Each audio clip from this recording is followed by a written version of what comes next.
માન્ય જસ્ટિસ શ્રી બીજે શેખા સાહેબ, મંચ પર બિરાજમાન અન્ય મહાનુભાવો અને મંચની સમક્ષ જેના દિલોમાં, જેના વિચારોમાં પબ્લિક ઇન્ટરેસ્ટ હંમેશા વસ્તુ રહ્યું છે તેવા સુજ્ઞ સુરતના શહેરીજનો, નાગરિકો, ખૂબ ગંભીર વિષય છે અને આવા ગંભીર વિષય પર માહિતી આપવી એ કઠિન કામ છે.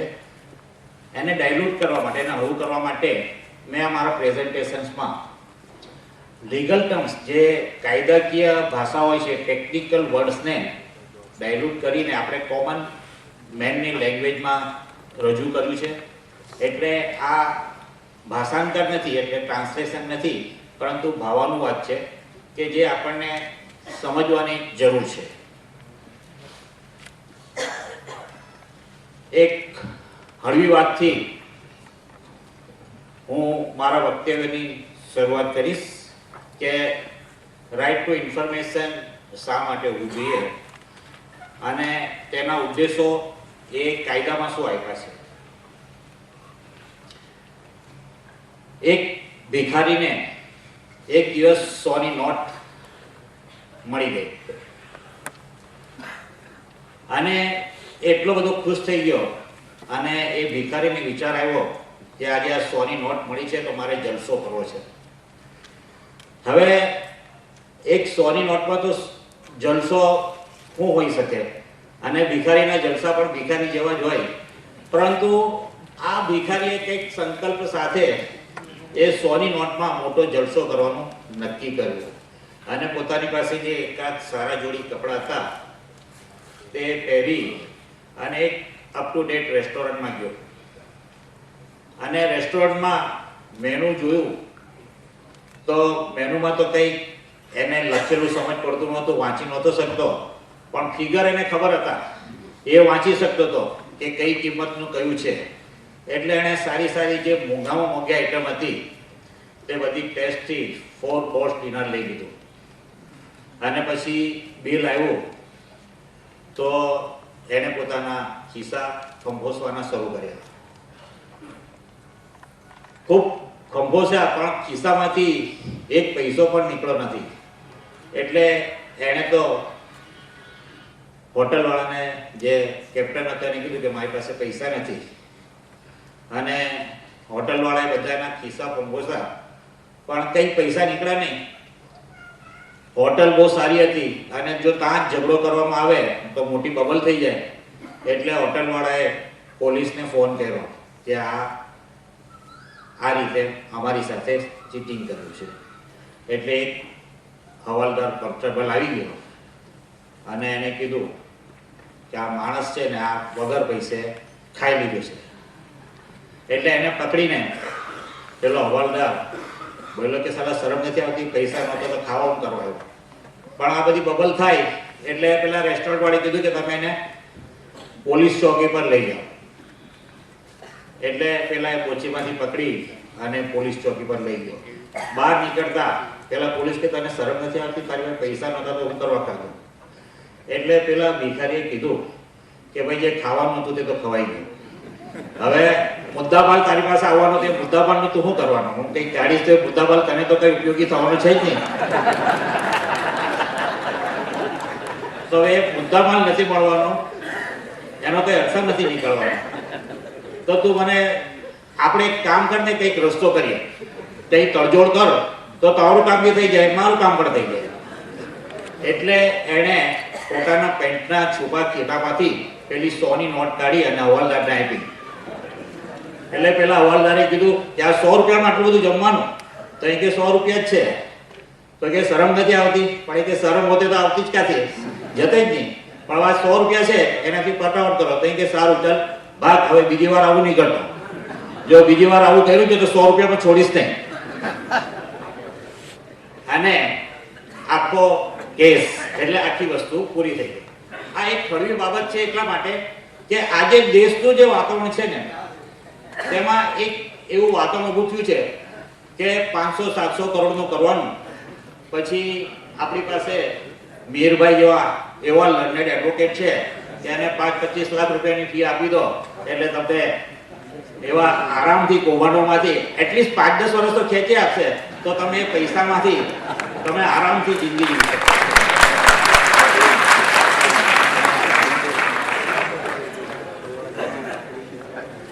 પરંતુ આ બધી વસ્તુઓના માટે આ જે પ્રશ્નો છે તે હમણાં આપની પાસે રાખો, વોલેન્ટિયર્સ આવીને આપની પાસે ઉઘરાવી લેશે. આપ સ્ટેજ પર આવવાની તકલીફ ન લો, હમણાં જ વોલેન્ટિયર જેવું વક્તવ્ય પૂરું થશે એટલે પ્રશ્નો ઉઘરાવી લે છે, પ્લીઝ. અને આ બધી જ વસ્તુઓના માટે કાયદામાં કંઈક જોગવાઈ હોવી જોઈએ અને એટલા માટે જ આરટીઆઈ રાઇટ ટુ ઇન્ફોર્મેશનનો આ કાયદો થયો. એ કાયદો આમ તો બંધારણમાં મૂળભૂત અધિકાર તરીકે અભિવ્યક્તિનો હક અને સ્પીચનો હક આપ્યો છે, પરંતુ માહિતી મેળવવાનો અધિકાર છે તે આ કાયદાથી આવ્યો છે. અને તેની ઐતિહાસિક પૂર્વ ભૂમિકા હું થોડી કહી, પછી આપણે કાયદાઓ શું છે તેના પર ચર્ચા કરીએ. 1990માં પ્રધાનમંત્રી વીપી સિંઘે આરટીઆઈને વૈધાનિક યાને કાયદાનું સ્વરૂપ આપવા માટે ભાર મૂકી અને પાર્લામેન્ટમાં નિવેદન કર્યું. 1994માં મજદૂર કિસાન શક્તિ સંગઠને આના માટે મજબૂત ચળવળ કરી, જેથી આ કાયદો કરવાની જરૂરિયાત ઊભી થઈ. 1996માં પ્રેસ કાઉન્સિલે નેશનલ ઇન્સ્ટિટ્યૂટ ઓફ રૂરલ ડેવલપમેન્ટને ફ્રીડમ ઓફ ઇન્ફોર્મેશન એક્ટ ને કાયદાનો એક ખરડો તૈયાર કર્યો. 1996માં ફ્રીડમ ઓફ ઇન્ફોર્મેશન એક્ટ 1997નું કાયદાની રૂપરેખા ઘડાઈ. 1997માં અરુણ શોરીની આગેવાની હેઠળ કાર્યકારી સમિતિએ ફ્રીડમ ઓફ ઇન્ફોર્મેશન બિલ 1997ની રૂપરેખા ઘડી. 1998માં પ્રધાનમંત્રી વાજપેયીએ તે અંગે કાયદો વહેલી તકે પસાર કરવામાં આવશે તેવી જાહેરાત કરી પાર્લામેન્ટમાં. 2002માં ફ્રીડમ ઓફ ઇન્ફોર્મેશન બિલ લોકસભામાં રજૂ કરવામાં આવેલું અને કેટલીક ચર્ચાઓ બાદ એને વિવાદોની સમિતિ સમક્ષ પુનઃનિરીક્ષણ માટે મોકલવામાં આવ્યું. 2002માં એનડીએ સરકારે ફ્રીડમ ઓફ ઇન્ફોર્મેશન એક્ટ કાયદો ઘડ્યો અને 2003માં એને મંજૂર પણ કર્યો, પણ એ ક્યારેય પણ અમલમાં આવ્યો નહીં. અને 2004માં યુપીએ સરકારે છેવટે રાઇટ ટુ ઇન્ફોર્મેશન નામનું કાયદો ઘડી બિલ રજૂ કર્યું, જે લોકસભા સમક્ષ રજૂ થયું. અને 2005માં પ્રેસિડેન્ટ અબ્દુલ કલામ આઝાદે 15મી જૂને તેને મંજૂરી આપી અને 12મી ઓક્ટોબર 2005થી આ કાયદો અમલમાં આવ્યો.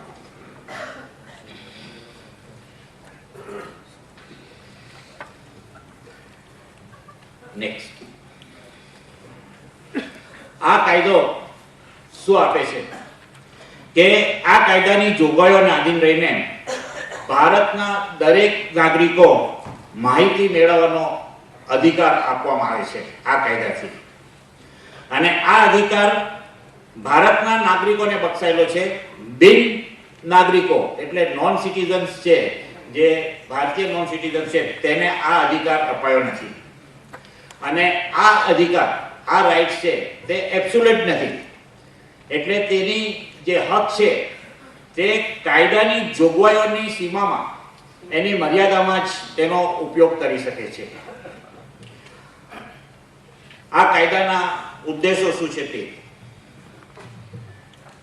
જાહેર સત્તાઓના અંકુશ હેઠળ રહેલી માહિતી નાગરિકો માટે ઉપલબ્ધ બની રહે અને તે વ્યવહારમાં આવે તેવી વ્યવસ્થા કરવી. દરેક સત્તાતંત્ર, પબ્લિક ઓથોરિટી ની કામગીરીમાં પારદર્શકતા, ટ્રાન્સપરન્સી આવે અને જવાબદેહિતામાં વધારો થાય, એકાઉન્ટેબિલિટી, આન્સરેબલ આવે તેવી જોગવાઈ કરવાનો હતો. માહિતીની પારદર્શકતા અને માહિતીની સમૃદ્ધ નાગરિકો હોય તો લોકતાંત્રિક પ્રજાસત્તાક મજબૂત બને. To strengthen the democracy by inform citizen. અને આ કાયદાથી ભ્રષ્ટાચારને કાબૂમાં રાખવાનો એક ઉદ્દેશ રહ્યો છે. હવે પબ્લિક ઓથોરિટીને સત્તાતંત્રની માહિતી પૂરી પાડવાની શું ફરજો છે કાયદા પ્રમાણે. મેં કલમોનો કઈ કલમ છે કે એના શું એક્ઝેક્ટ વર્ડ છે કાયદામાં કે નથી મૂક્યા, પણ જે સામાન્ય માણસ સમજી શકે તેવી લેંગ્વેજમાં રજૂઆત કરી છે. દરેક જાહેર સત્તાતંત્રને સ્વયં જનતાને બની શકે તેટલી માહિતી પૂરવામાં આવવાની છે. પ્રજા પબ્લિક ઓથોરિટી પાસે જાય અને માહિતી માંગે એને બદલે પબ્લિક ઓથોરિટી જાહેર સત્તાતંત્ર જાતે જ પબ્લિકને એટલી માહિતી પૂરી પાડે કે પબ્લિકે આ કાયદાનો ઉપયોગ કરવાની જરૂર ન પડે. અને એ માટે શક્ય એટલા સાધનોનો ઉપયોગ કરવો જોઈએ. ઇન્ટરનેટ છે, મીડિયા છે, ઇલેક્ટ્રોનિક મીડિયા છે, એવા તમામ.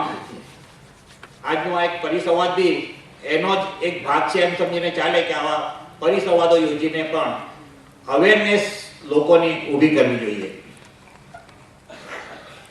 અને દરેક સત્તાતંત્ર, દરેક પબ્લિક ઓથોરિટીએ પોતાના ડિપાર્ટમેન્ટનું મેન્યુઅલ પ્રસિદ્ધ કરવું એ મેન્ડેટરી બનાવ્યું.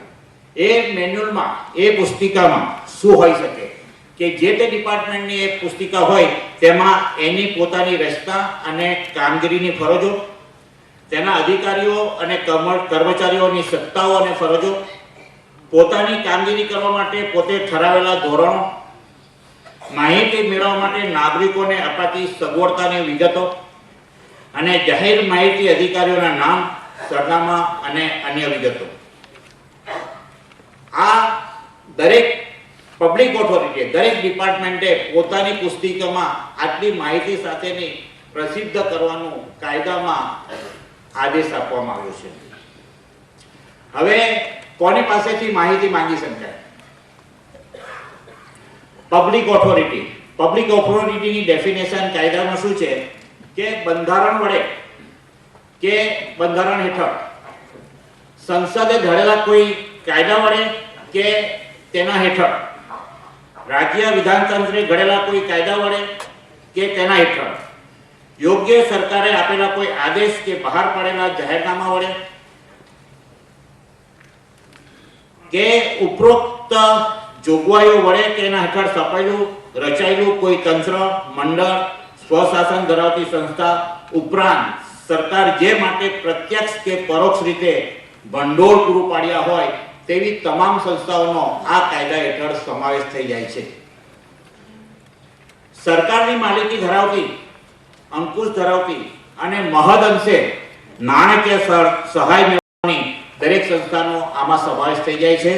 અને નાણાકીય સરકારના મહદ અંશે નાણાકીય સંસ્થા સહાય ધરાવતી બિન સરકારી સંગઠનો, NGO નો પણ આમાં સમાવેશ થઈ જાય છે. હવે આ માહિતી કેવી રીતે મેળવી શકાય?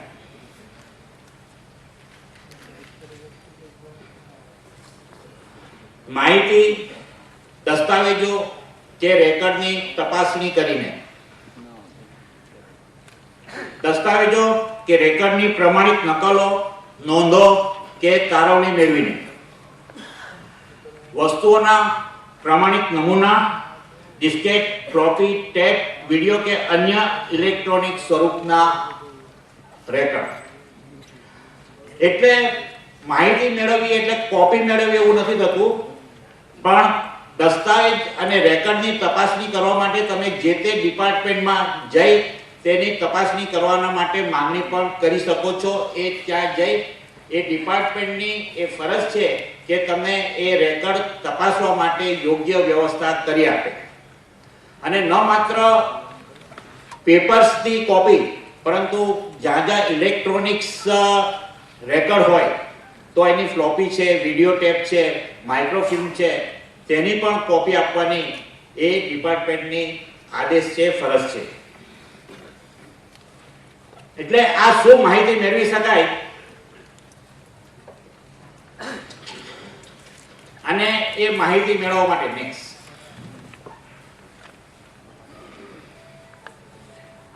નેક્સ્ટ સ્લાઇડ છે.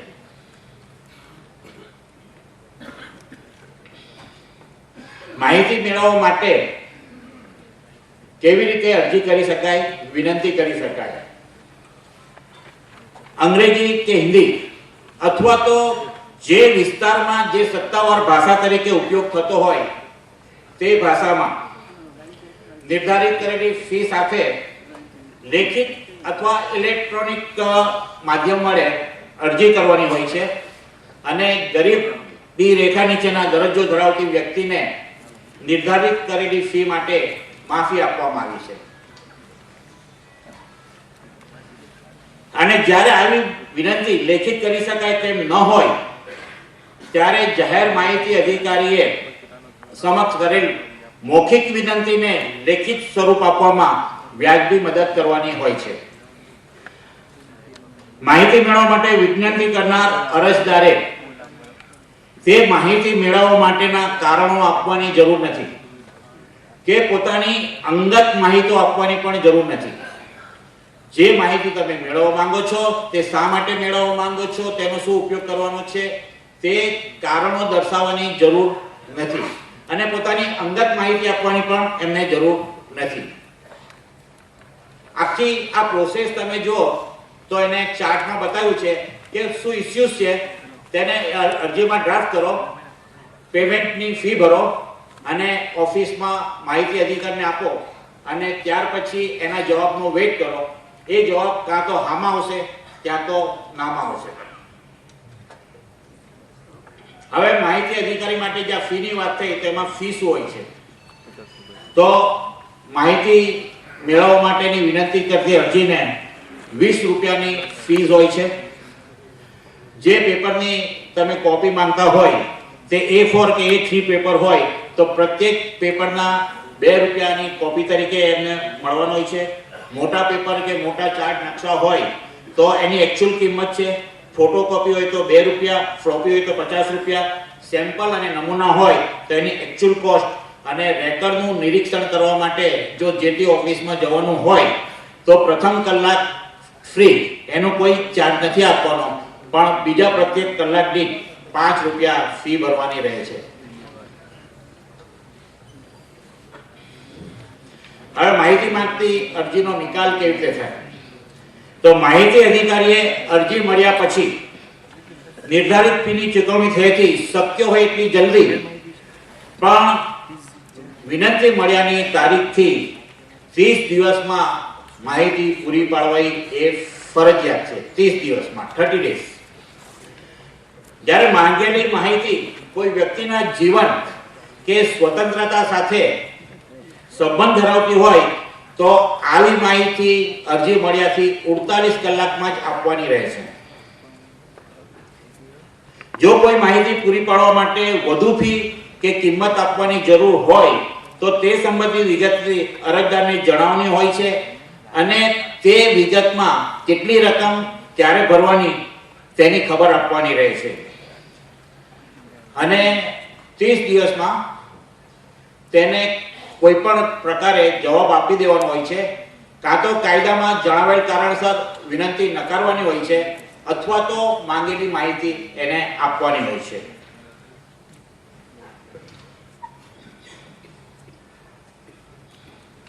માહિતી અધિકાર હેઠળ જે કોઈ માહિતી અધિકારીએ જે નકલ આપી હોય, જે હુકમ કર્યો હોય તેને કોર્ટનું જ્યુરિસ્ડિક્શન નથી, એટલે કોર્ટમાં એને પડકારી શકાતું નથી.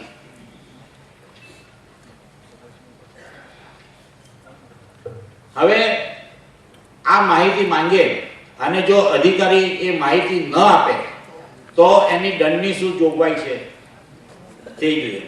કે કોઈ પણ જાહેર માહિતી અધિકારી અરજી સ્વીકારવાનો ઇનકાર કરે અથવા કોઈ પણ વ્યાજબી કારણ વિના માહિતી આપવામાં વિલંબ કરે, બંધદાનથી માહિતી આપવાનો ઇનકાર કરે, પોતાની જાણમાં હોય કે ખોટી, અધૂરી અથવા ગેરમાર્ગે દોરતી માહિતી આપે, જે માહિતીની વિનંતી કરી હોય તેનો નાશ કરે અથવા તો માહિતી આપવામાં કોઈ પણ પ્રકારે આડખીલી નાખે, તો તેવા અધિકારીને કસૂરદાર દરેક દિવસ દીઠ 250 રૂપિયાનો દંડ, જેની મહત્તમ મર્યાદા 25,000 સુધી ભરવાની રહે છે. એક દિવસના 250 વિલંબ કરે તો એક દિવસના 250 રૂપિયા તેને દંડ કરવામાં આવે. અને આ દંડ તે ડિપાર્ટમેન્ટને નહીં પણ જે તે અધિકારીને અંગત દંડ છે અને તેના પગારમાંથી અથવા તો એને પોતાને ભરવાના રહે છે, અધિકારીએ, નહીં કે ડિપાર્ટમેન્ટે. એટલે જે અધિકારીને આપણે અરજી કરી હોય તે એક દિવસથી મોડું કરે તો એને 250 રૂપિયાનો ચાંદલો લાગી જાય. અને આવા ડિસિઝનો આવ્યા છે. નામદાર ટ્રિબ્યુનલે જામનગર સ્ટેમ્પ ડ્યુટી ઓથોરિટીને માંગેલી માહિતી નહીં આપવા માટે 23,500 રૂપિયા દંડ કર્યો હતો અને સીધો એનો પગાર કાપી અને રાજ્યની તિજોરીમાં જમા કરાવ્યો હતો.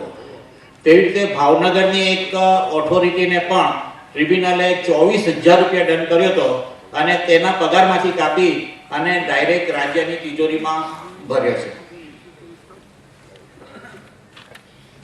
હવે આ જે શરૂઆત કરી ત્યારે આપણે કીધું કે આ એબ્સોલ્યુટ રાઇટ્સ નથી, એ આ કાયદાની મર્યાદામાં છે.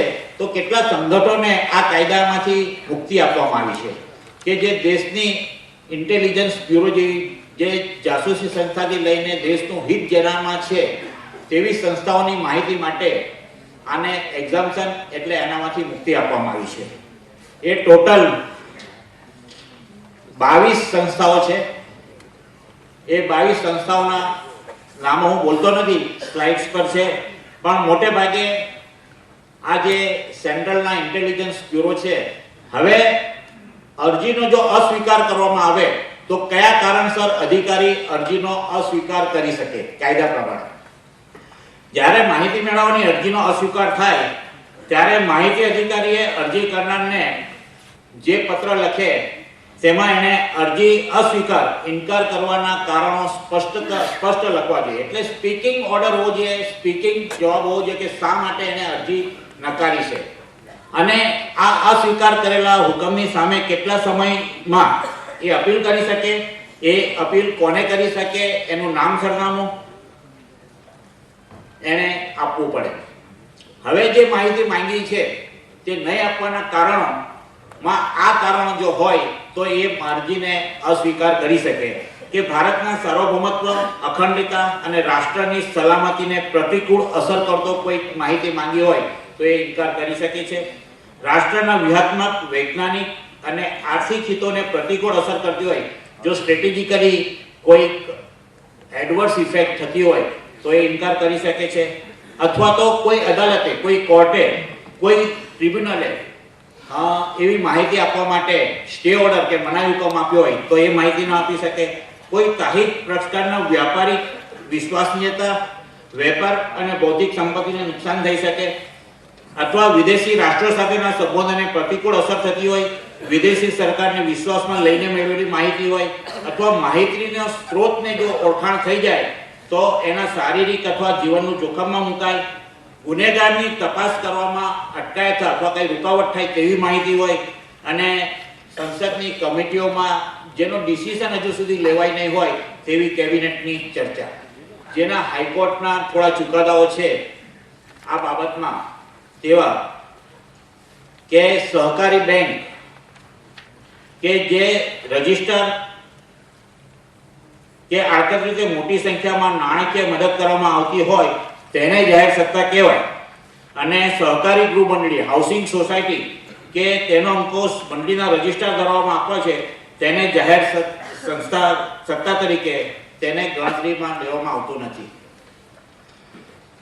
જાહેર ટ્રસ્ટ જે સરકાર અથવા લોકસભામાં ઉત્પન્ન નથી અને તેને સરકાર દ્વારા મોટા પ્રમાણમાં નાણાકીય મદદ આપવામાં આવતી નથી તે જાહેર સત્તાનો વ્યાખ્યામાં આવરી લેવાયેલ નથી. પણ જે ટ્રસ્ટને જો નાણાકીય સહાય મળતી હોય તો તેને આ કાયદામાં આવરી લેવામાં આવ્યું છે. તેવી રીતે ન્યાયિક કામકાજ જે કોર્ટ જ્યુડિશિયરી કામકાજ કરે છે તેમણે એ હુકમ કયા કારણસર લીધો તો એ જાણવાની એને માહિતી આપવાની જરૂર નથી. એને આ કાયદામાં આવરી લેવામાં આવેલ નથી. આમ આ કાયદો જ્યારથી અમલમાં આવ્યો ત્યારથી એ પ્રજાને ખૂબ જ ઉપયોગી થયો છે.